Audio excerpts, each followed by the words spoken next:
আপনি কি জানেন একবার অস্ট্রেলিয়ার সেনাবাহিনী পাখিদের সঙ্গে যুদ্ধ করেছিল? হ্যাঁ, ঠিকই শুনছেন, এটা ছিল দ্য গ্রেট ইমু ওয়ার। সময়টা ছিল প্রথম বিশ্বযুদ্ধের পরবর্তী সময়, সাথে সাথে চলছিল গ্রেট ডিপ্রেশন। অস্ট্রেলিয়ার ক্যাম্পিয়ন জেলা তখন গম চাষের জন্য পরিচিত ছিল, কিন্তু তখন এক বিশাল সমস্যার মুখোমুখি হন কৃষকরা। খাদ্যের অভাবে প্রায় 20,000 ইমু পাখি, যা বিশাল দেহের উড়তে না পারা পাখি যা শুধুমাত্র অস্ট্রেলিয়াতে পাওয়া যায়, পশ্চিম অস্ট্রেলিয়া থেকে মাইগ্রেট করে ক্যাম্পিয়ন জেলায় এসে হাজির হয় এবং সেখানকার গম খেতে শুরু করে। কৃষকেরা বাধ্য হয়ে সরকারের কাছে এই পাখি সমস্যা সমাধানের জন্য আবেদন করেন। সরকারও পিছিয়ে থাকেনি। তারা 7 নম্বর royal Australian heavy artillery battalion থেকে মেজর GPW মেরেডিথকে দায়িত্ব দেয়। মেজর মেরেডিথ তার সাথে 2 জন সৈন্য, 2টি মেশিনগান এবং 10,000 রাউন্ড গুলি নিয়ে যুদ্ধক্ষেত্রে নামেন। তাদের ধারণা ছিল এই পাখিদের মারা কোনো কঠিন কাজ হবে না। 2 নভেম্বর 1932 তারা ইমুর আস্তানায় পৌঁছায়।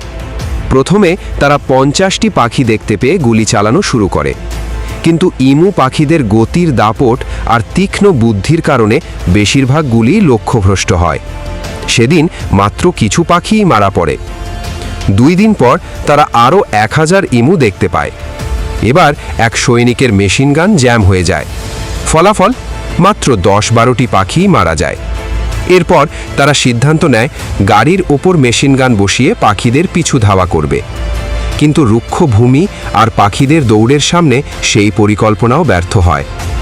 তখন মেজর মেরেডিথ এক ঐতিহাসিক মন্তব্য করেন, যদি এই পাখিদের মতো আমাদের একটি মিলিটারি ডিভিশন থাকত যারা বুলেট বহন করতে পারত, তবে তারা বিশ্বের যে কোনো সেনাবাহিনীর মুখোমুখি হতে পারত। তারা ট্যাঙ্কের মতো অভেদ্য হয়ে মেশিনগানের সামনা করতে পারে।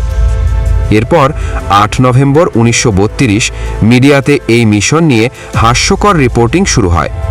সংবাদ মাধ্যম সরকারকে প্রশ্নবিদ্ধ করে। ফলাফল, সরকার সৈন্যদের ফিরিয়ে নিতে বাধ্য হয়। প্রথম দফায় মাত্র 200টির মতো ইমুক মারা পড়ে, যেখানে ব্যবহার হয়েছিল প্রায় 2500 রাউন্ড গুলি। এরপর আবারও দ্বিতীয় দফার আক্রমণ চালানো হয়। এবার 986টি ইমু মারা যায়, যার জন্য 9860 রাউন্ড গুলি ব্যবহার করা হয়। এত কিছুর পরও স্পষ্ট হয়ে যায় যে ইমু পাখিরাই এই যুদ্ধে জয়ী। শেষমেশ অস্ট্রেলিয়ার সেনাবাহিনী নয়, পেশাদার শিকার নিয়োগ করেন এবং তাদের হাত ধরেই কাঙ্ক্ষিত ফল আসে। এই অদ্ভুত যুদ্ধ ইতিহাসে দ্য গ্রেট ইমু ওয়ার নামে পরিচিত। এটি ছিল একমাত্র যুদ্ধ যেখানে সেনাবাহিনী মেশিনগান সহ একদল পাখির কাছে পরাজিত হয়েছিল।